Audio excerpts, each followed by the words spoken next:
Hello everyone, how are you doing? This is MD Tech here with another quick tutorial. In today's tutorial, I'm going to show you guys how to disable your built-in webcam on your Windows 11 computer.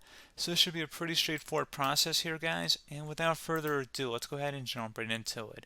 So all you have to do is right-click on the Start button and select Settings.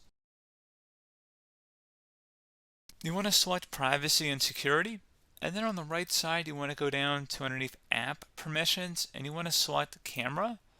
You want to go ahead and just toggle the camera to the off position, and that's all you have to do. So just make sure the master control is turned off. Alternatively, if you close out of here and you went through the Start menu search or the search menu, and you search for Device Manager, best result should come back with Device Manager. Go ahead and open that up.